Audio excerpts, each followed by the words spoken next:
N-Bombs, droga letal que parece com LSD, é o tema do próximo palestrante, Nino César Marque, psicólogo graduado pela Pontifícia Universidade Católica do Rio Grande do Sul, atualmente pesquisador do Centro de Pesquisa em Álcool e Drogas, CPAD, da Universidade Federal do Rio Grande do Sul.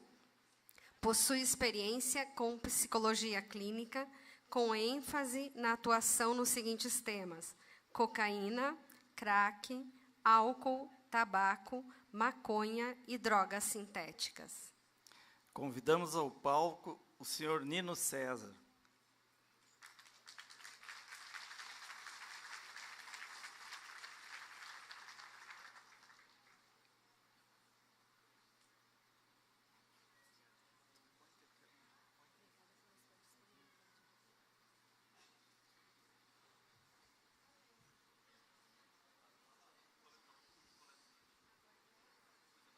Então tá, bom dia a todos, boa tarde, né? Boa tarde a todo mundo. Primeiramente, queria agradecer a Magda Valadares pelo belíssimo evento aí, dizer que é uma honra estar aqui em Palmas. O professor Félix... Hã? Tá baixo? Ah, tá. E agora, melhorou? E... O professor Félix tinha feito uma menção, que eu já tive aqui, realmente, em 2013 eu vim 12 vezes nessa cidade, que é uma cidade que gosto bastante. Eu brincava com o Ricardo Blanco, que quando eu cheguei aqui, ele queria me apresentar a Praça dos Girassóis, né?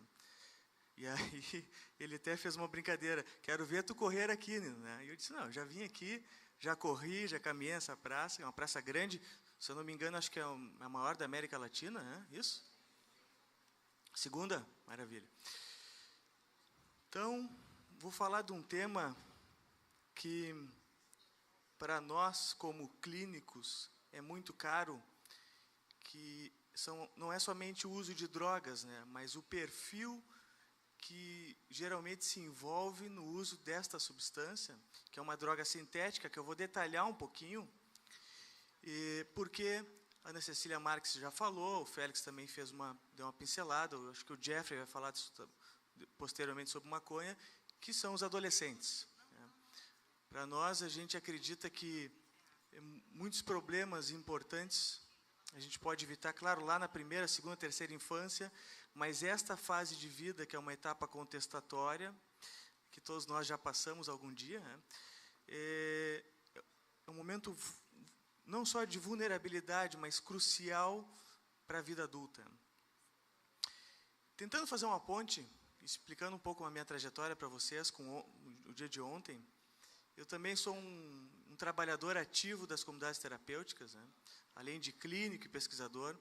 Há uns anos atrás eu apresentei para o Félix o projeto da Fazenda da Esperança, na qual eu trabalho há 12 anos e hoje a gente encaminha vários pacientes nossos para lá.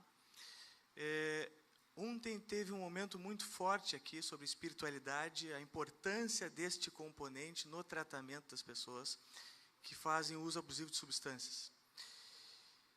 Existem estudiosos, que quando a gente vai ler, se debruçar na literatura, que eles falam de um conceito que é muito importante para nós, clínicos, e que não foi mencionado ontem tecnicamente, mas foi falado de outra forma, que o conceito é o seguinte: presença parental.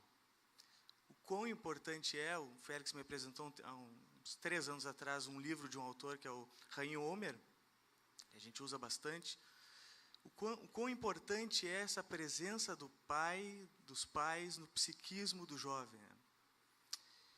E trabalhando dentro daquela linha de raciocínio que os pais fizeram o melhor que eles puderam, ao longo do desenvolvimento do filho, ou dos filhos, e nem sempre esse melhor foi suficiente, essa presença parental foi se perdendo aos poucos, por uma série de fatores. Os pais muito culpados ou com medo, começam a ceder, a afrouxar os limites, os filhos começam a ganhar mais espaço do ponto de vista negativo, né, e empurrar essa presença parental para fora de casa, quando, por exemplo, começam a chantagear ou a intimidar os pais para conseguir o que querem, né. E ontem, quando se falava do componente da espiritualidade, isso não é científico, mas é empírico que eu vou falar, através da nossa experiência, a gente pode dizer que a espiritualidade também pode ajudar a reconstruir, né, essa presença parental durante o processo de tratamento.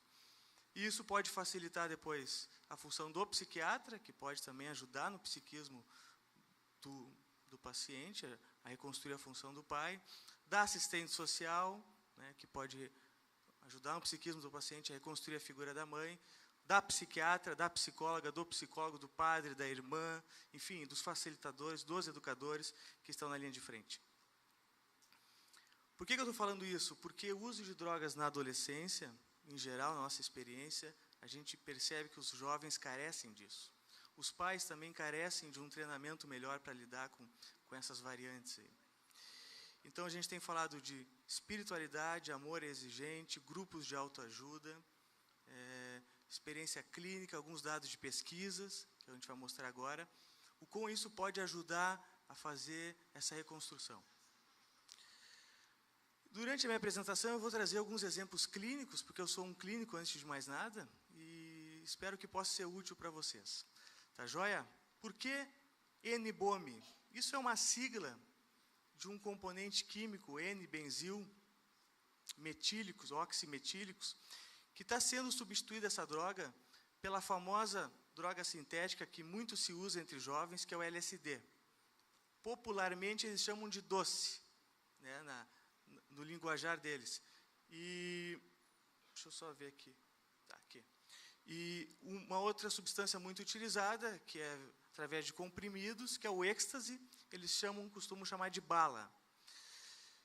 Mas por que a gurizada utiliza tanto essa droga? Existem fatores que podem influenciar, né? Nós já falamos agora alguns, mas também o contexto, o ambiente, né? As escolhas de lazer que eles têm, que eu vou mostrar, que eles podem ter, que eu vou mostrar mais adiante, e o efeito que a substância pode causar nessa interação. Juventude, prazer, hedonismo, o Félix já falou, música eletrônica, diversão. O grande problema dessa substância é o seguinte: talvez nem vocês e muitos dos usuários que usam não sabem que estão consumindo a partir... Nós temos dados que foi meados de 2014, a partir dessa época que essa droga começou a entrar no mercado mundial e brasileiro. Muitos jovens não sabem que estão consumindo esta substância ao invés do LSD. A gente tem documentado o primeiro caso, aquele que chamou a atenção de todos, pesquisadores, autoridades e pais, o estudante da USP. Todos se lembram? Sim, aquele estudante que morreu afogado no trote universitário. Sim. Quando foi feita a análise toxicológica pós-mortem, foi confirmado intoxicação por N-BOMI, que é essa substância, que é o mesmo selo, é a mesma figurinha, igual o LSD, porém vendido por um preço muito mais inferior, né? Por exemplo, o LSD se compra por R$80, esse pode se comprar por 40. Paciente nosso uma vez disse que um milheiro, paciente adolescente que a gente atendia no consultório, um milheiro pode sair por R$2 cada figurinha. Então, vocês imaginem o tipo de componentes químicos que pode conter nessa droga, né? E, a partir daquele caso do estudante, as autoridades começaram a ficar mais apreensivas e antenadas para saber que tipo de substância que a gurizada estava, que os jovens, a gurizada é um termo lá de Porto Alegre, mas que os jovens estavam consumindo. E aí começaram as apreensões com a Polícia Federal e as análises para fazer os testes confirmatórios. Bueno, então vamos lá. Só para fazer um breve histórico, drogas sintéticas, elas existem há algum tempo. Existem drogas 4.000 antes de Cristo, feitas de plantas, né, que o homem, por tentativa e erro, ia tentando sanar os seus males físicos e espirituais. Depois, no século XVI, há infusões de xaropes. Então, século XIX, isolamento de princípios ativos. E aí, 20, na sequência, as anfetaminas. Isso aqui é uma linha do tempo, só para a gente ter uma ideia. O LSD surgiu na década de 40, êxtase 80 e meados dos anos 90, as drogas sintéticas, aqui está um termo em inglês, designer drugs, que seria drogas de desenho, eu vou explicar por quê. Conforme vai mudando a molécula, propicia um efeito diferente. E no Brasil também, década de 90, ali entre 90 e 2000, teve o grande boom das drogas sintéticas entre os jovens. Eu não quero me adentrar nisso, mas só para a gente, esse relatório da UNODC mostra, foi publicado em 2016 agora, o impacto das drogas nos indivíduos. Esse relatório mostra que pela primeira vez, nos últimos 6 anos, né, aumentou o uso de usuários problemáticos para 29 milhões no mundo inteiro, associado a infecção por HIV e uma série de complicações também clínicas e psiquiátricas. Né. Então, aquilo que o Osmar Terra falou, o Félix, a Cecília Marques, e vai ser discutido durante o dia, para nós não há mais dúvidas, né, que o uso de drogas, os problemas psiquiátricos associados, correlatos, vão impactar e já estão impactando de uma forma nefasta na vida das pessoas. Vou pular esse slide. Esse aqui eu queria mostrar que o aumento mundial de consumo de drogas sintéticas vem crescendo. A União Europeia, em 2015, eles têm lá um mecanismo sofisticado de alerta rápido. Eles mostraram que, ao longo dos últimos anos, vem crescendo o consumo. O meu pointer está bem fraquinho, mas acho que a gente pode ver aqui, 2014. Então, é uma tendência, além das drogas sintéticas, a cannabis sintética, que também vai ser dito, acho que posteriormente. E aí, adolescência, uma etapa de vida que busca intensidade, sair da família um pouco mais, interação com grupos, com amigos, experimentação por emoções mais intensas, esportes mais radicais. Essa é uma fase importante que a gente tem que olhar. Eu sei que vocês aí do AE sempre estão atentos a isso, nós também, não é diferente. Mas por que isso ocorre? O Félix mostrou um slide que eu iria mostrar, mas eu acho que ele já explicou bem, uma predisposição cerebral, a impulsividade. A parte mais nobre do nosso cérebro, que é o córtex frontal, né, responsável por tomada de decisões, juízo crítico, planejamento estratégico, o que eu vou fazer da vida, sigo estudando, paro de estudar, vou postergar a faculdade para trabalhar junto. Essa parte mais nobre aqui, do neocórtex, o córtex frontal, vai ter maturidade a partir dos 20 anos, 22 anos. Então, um jovem que já tem um cérebro imaturo, com uma predisposição à impulsividade, entre 15 e 17 anos, usar qualquer tipo de substância, inclusive o álcool, isso vai contribuir para lesar neurônios. Né? Isso vai propiciar comportamentos de risco. Por exemplo, sexo desprotegido, dirigir, pegar carona com alguém alcoolizado, violência entre pares, né? Uma série de comportamentos. E aí, vocês já têm mais ou menos em mente o local de lazer que eles costumam frequentar nessa idade. Eu vou mostrar para vocês agora um tipo de evento que 2016 foi o segundo ano aqui no Brasil, é um evento mundial que surgiu na Bélgica, se chama Tomorrowland. Teve a primeira etapa, né, o primeiro evento foi em 2015, o segundo em 2016, e o terceiro, que seria agora em 2017, foi cancelado devido à crise financeira e econômica do país.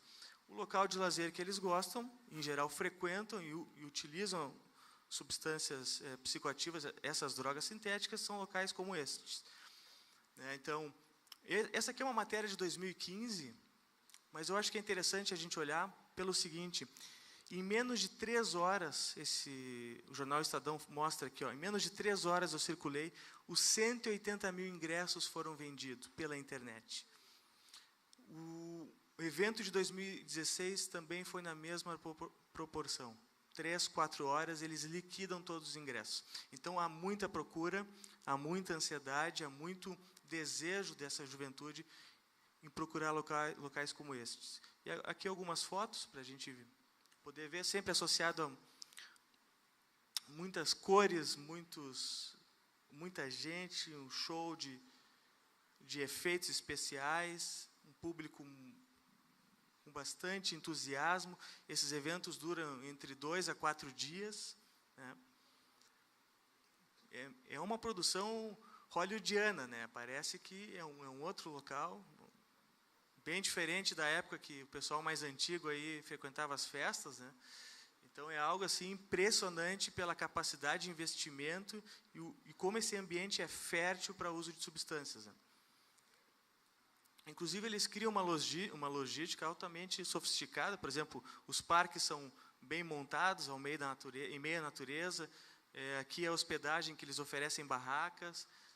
Enquanto isso, eles têm parques de diversões dentro do evento, praças de alimentações sofisticadíssimas, amplas, onde a alimentação é servida rapidamente. É um evento muito impressionante e que chama a atenção de muita gente, não só deles, mas de pais e profissionais, né? Então, assim, só para explicar rapidamente, essa droga, que apesar de ser anunciado como LSD, ela surgiu aqui no Brasil, se tem relatos meados de 2013 para 14, na verdade, final de 2012 para 13, mas ela foi descoberta acidentalmente em 2003 por um químico alemão, Ralf Hein, que ele estava fazendo uma pesquisa no laboratório e essa droga foi descoberta acidentalmente, assim como algumas drogas sintéticas também foram no passado. Esse é um slide que eu peguei emprestado do Tadeu Lemos, que é o seguinte: conforme a gente mexe na molécula, a gente produz um efeito no sistema nervoso e no corpo. Então, por exemplo, se tu vais mexer na molécula tal, tu pode produzir um efeito mais alucinógeno. A pessoa pode ouvir vozes, pode achar que está vendo coisas na parede. Mexe na molécula de novo, tu tem um efeito ali no amarelinho mais entactógeno, ou seja, uma necessidade de contato corporal. Aquelas substâncias que as pessoas usam para ter muito prazer, troca de experiências, contatos corporais, né? Mexe na molécula de novo, tu pode dar um efeito mais anorexígeno, ou seja, substâncias como a sibutramina, que facilitam a perda de peso. Então, os laboratórios clandestinos, que eu vou mostrar agora em seguida, eles têm essa capacidade, mas eles fazem pelo boca a boca. Isso é um grande problema, né? Porque a gente não tem a confiabilidade na produção da substância. O usuário de drogas, quando compra lá, importa da Europa ou dos Estados Unidos, ele não sabe o que realmente ele está usando e que tipo de efeito vai acarretar na vida dele. Desta substância específica, o N-Bomb, efeitos clínicos, são vários efeitos clínicos importantes. Tem os principais sintomas: alteração no pensamento, né, distorção de tempo, espaço, efeitos visuais, alucinações, eu já falei, efeitos auditivos, alucinações auditivas, mudanças emocionais, euforia, paranoia. É uma substância que deflagra a síndrome de pânico, deixa o paciente paranoide, o usuário paranoide. Tem relatos de usuários que se atiram também de casas, de apartamentos, intoxicados por esta substância. Riscos associados à convulsão e problemas renais e cardíacos.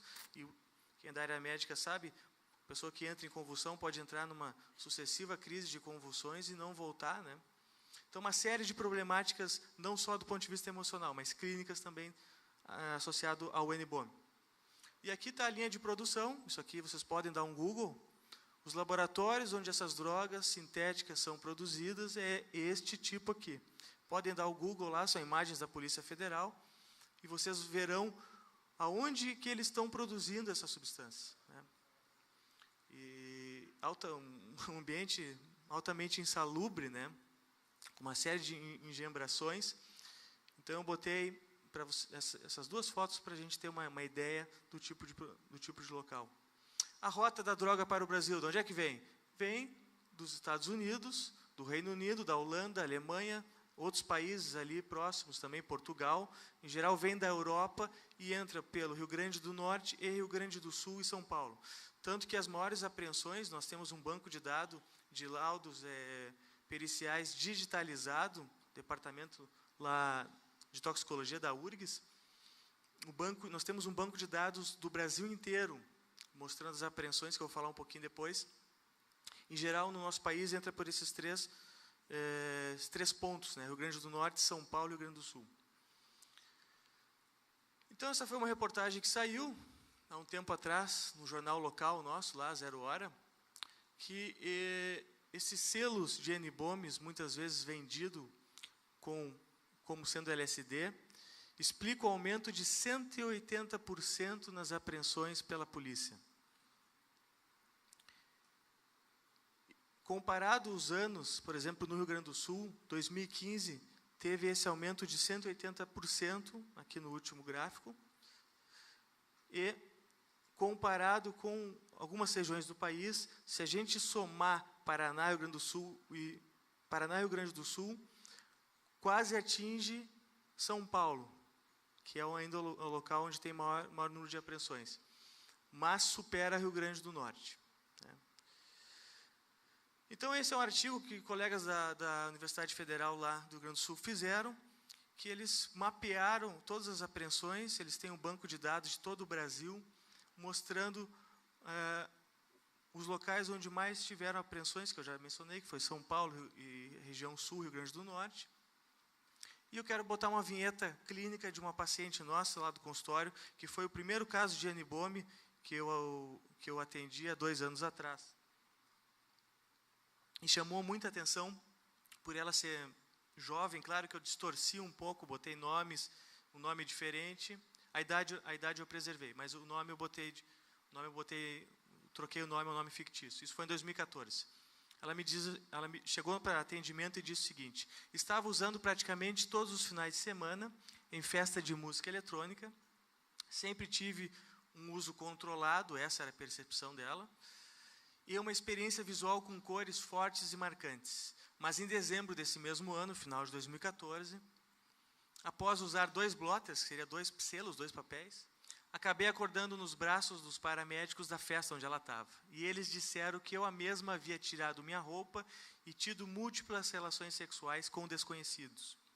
Porque é uma substância que eleva a temperatura corporal, né, deixa o paciente hipertérmico. Então, não é raro os usuários consumirem essa droga e ficarem muito agitados. A gente chama tecnicamente de agitação psicomotora, se movimentam bastante, mas com elevação da temperatura corporal. Só para explicar para vocês, essa paciente está comigo até hoje. Depois ela teve vários avanços, né? Ela parou de usar todas as substâncias que ela usava. É um caso até interessante, assim, não é um caso, aquele desfecho final feliz, mas foi bastante difícil o primeiro ano que ela esteve em tratamento, né? Mas nesta situação, uma coisa que chamou atenção era o seguinte: ela fez exame para teste para HIV, esses testes rápidos, e deu positivo. Félix até lembra o caso. E chegou abalada no consultório com a mãe, aos prantos, 17 anos, uma menina inteligente, falava 2 idiomas fluente, espanhol e inglês. E aí, uma hora eu falei para ela, vamos repetir o teste. E ela repetiu, e aí deu negativo. E aí eu falei, vamos repetir uma 3ª vez, repetiu, deu negativo. E aquilo ali começou, parece que ela acordou, opa, estou ganhando mais uma chance. E eu trabalhei isto como um material terapêutico. Olha, tu ganhaste mais uma chance, né? Tu é uma sobrevivente aí. A gente conseguiu... Obrigado. E aí a gente conseguiu fazer uma caminhada que a gente estamos juntos até hoje. Agora, este caso aqui é um caso, dentre vários que estão por aí de usuários dessa substância. Nós publicamos um artigo na Revista Brasileira de Psiquiatria, que foi aquele relato ali desta paciente, e fizemos um breve comunicado documentando isso cientificamente, o comportamento e as consequências correlatas a essa substância.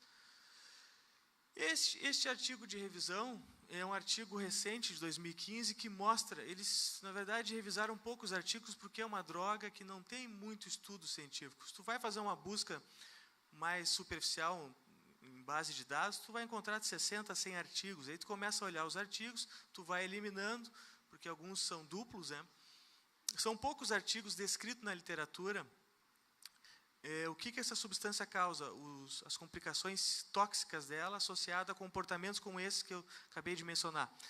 E o nosso grupo de pesquisa lá, coordenado pelo professor Félix, a gente está revisando agora a literatura mundial com um sistema mais robusto e sensível de fazer essa busca, e nós já encontramos 3.000 artigos, limpando esses 3.000 artigos, claro que sobraram 70 artigos, que a gente vai começar a fazer uma nova análise para ver esse perfil desse paciente que chega intoxicado. A gente quer também disponibilizar esse artigo para os serviços de saúde, para todos vocês. Nós, do lado do nosso centro, nós vamos pagar a revista para ficar free, o artigo ficar liberado, para vocês puderem identificar quando esse paciente está intoxicado pelo NBOME ou pelo LSD. Uma dica clínica que a gente aprendeu, isso é relato dos próprios pacientes, é o seguinte: eles sabem quando é o NBOME, quando tem o gosto metálico na língua. Então, quem é pai aqui, ou educador, ou profissional da área da saúde, essa é a grande dica. Como saber quando o jovem está usando o NBOME, que é uma droga altamente perigosa? Primeira pergunta que tem que fazer é o seguinte: teve gosto metálico? Né? A elevação da temperatura corporal foi diferente do que costumeiramente vinha sendo, tá?